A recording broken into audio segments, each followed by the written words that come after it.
side of the road with an injury to her wing, and both of her legs were broken. Now, thankfully, through the Second Chances program, we were able to nurse Morty back to health. So Mortimer's been able to come out and meet people for the last 10 years. Now, with the turkey vulture, they do have a unique design to them, and that is their bald head. And the reason behind that is when they're sticking their head inside of the carcasses that they're eating, those dead things, the meat is able to just flake right on off their head, which is a nice feature for them. So we like to say here at Wildlife that bald is beautiful. One word? And Mortimer's got a turkey trot. Oh, one win, okay. And that was Mortimer, our turkey vulture. All right. Yeah, sure, good round of applause. So that was a local species we could see right here in Corpus Christi. And local species can teach us a lot about our native species as well as the conservation programs that we have right here, such as our Wildlife Second Chances Fund that help rehabilitate Morty back to health. But there are animals all over the world that are struggling for survival. As human populations grow, animals have fewer resources to help support themselves. They're facing issues such as habitat loss, pollution, and run-ins with poachers. One animal ambassador does have all of these issues. It's going to be Kimani, who is an African serval. He'll be joining us on stage. Now, these animals are found everywhere in Africa in different habitats, like Serengeti and the grasslands, things like that. So all such habitats do require conservation for this animal to survive, but they are found a lot in wetland areas. Now, here he comes out on stage. Why is this animal? Now, they are found in wetland areas because this is where lots of their favorite prey live, which are rodents, like mice and rats. So these are great mousers. They'll use those giant ears on top of their head to pinpoint exactly where their mice friends are. They will then use those long, beautiful limbs in proportion to their body to pounce on those mice in an aerial attack or by reaching into the burrows and grabbing the mice out that way. So these animals are incredibly adapted to hunt these animals. They're also opportunistic hunters. If they are walking around hunting for mice, they happen to flush a bird out of a patch of grass, they are not going to let that pass them by. These animals can actually leap from a standstill 10 feet up into the air. So they would have no problem leaping up and batting that bird right out of the sky and instead choosing that as their delicious snack. That was Kimani. Let's give a big round of applause.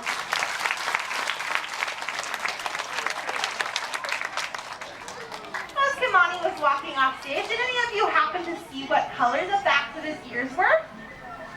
You guys can shout it out. Black and white. Very good. They have black backs of the ears with white in the middle. So these are made to look like giant eyes, which are called their false eyes. So this is to make it seem like if an animal is sneaking up on them, they are constantly looking back at the animal so that they can feel protected. So our next animal we're going to look at is from South America. Take it away, Sarah. Thank you, Autumn. This is Sonora, and she's our white-nosed coati. And they are closely related to the raccoon that you would find here in North America digging through your trash cans.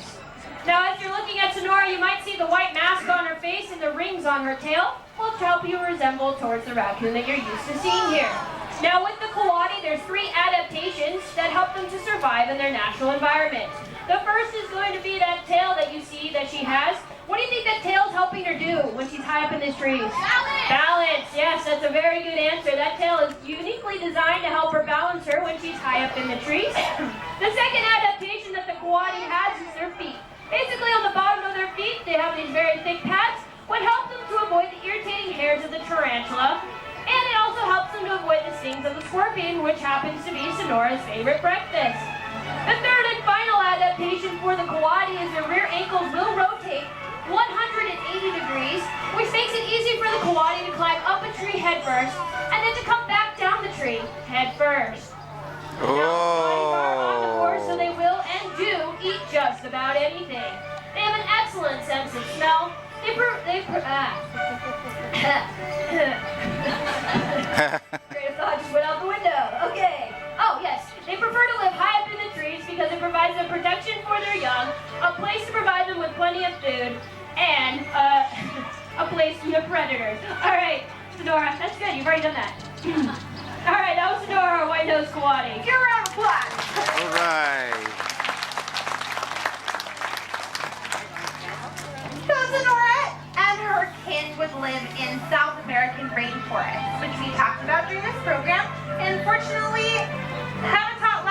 to development does happen every day for the rainforest. But the good news is that we can help right here in Corpus Christi. A special way we can help is also very easy is we can go to the grocery store and we can look for products that actually bear the Rainforest Alliance certified seal. So if you find produce, coffee, or tea that has a tiny little green tree frog logo on it, this means that it's created by farms and communities in South America that help promote the growth of the rainforest. So rainforest natives, like our next animal ambassador, will thank you for it. This is going to be our African gray parrot and his trainer, Andrea. This animal does live in rainforest areas in Africa, and she's going to tell us a little bit more about his species. So this is our African gray, and he can introduce himself. Who are you? Coco. Oh. So his name's Coco, and he's quite new to the show and the rookie, so he'll sometimes get nervous in front of large audiences, but we'll see how he does today. But this species is very well known for their ability to mimic, and Coco here specializes in helping me tell a fairy tale. So do you want to hear a fairy tale today? Yeah. Okay, perfect. So we'll start, of course, with Once Upon a Time. There was a very handsome prince, and what should we call him? Richard. That's not a good name. What should we really call him? Okay, I guess he was a robot prince. So this very handsome prince kind of got mixed up in the wrong crowd, and he met an evil witch who didn't like him very much, so she cast a spell on him. And you know what that spell did? It turned him into a parrot. Kind of just like this one, but at least he was still really good looking. Richard. Yeah, he was a pretty bird. So this very handsome parrot prince found out the only way to turn back into a human was to find his one true love. So of course he accepted that challenge, and you can't go on a quest alone, so he called over his noble steed, and they set off to find the girl of his dreams. They traveled all across the land, met lots of very lovely girls, but none that the prince had a real connection with. Until one day, they came to a castle, and there on the balcony sat the most beautiful girl he had ever seen, and he thought she was so cute. So, he built up all his courage, and he went up to talk to her, and they really hit it off, so he even got her phone number. So, they started dating, and really hit it off, continued to get along, and before you know it, they fell in love and shared true love's first kiss, and lived happily ever after. The end! Right. Thank you, Coco and Andrea. Did you all enjoy that fairy tale? Yeah. Excellent. I'm glad. Well, as you saw, Coco is fairly adorable, and many people will see that and assume that parrots are fun and attractive pets. Unfortunately, this does occasionally put them at risk for what is called the exotic illegal pet trade, which traps hundreds of parrots every single year and transports them across the seas. Now, instead, you can always come to zoos and aquariums to meet our native parrots we have here.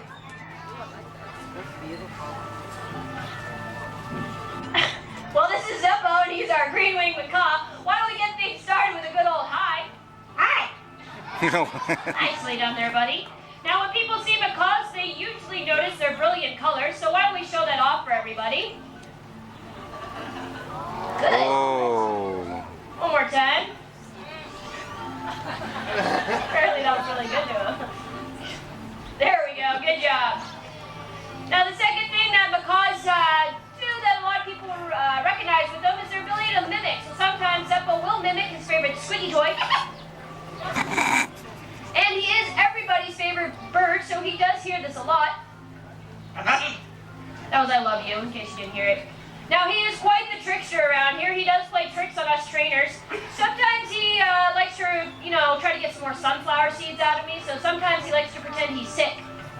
Oh, wow.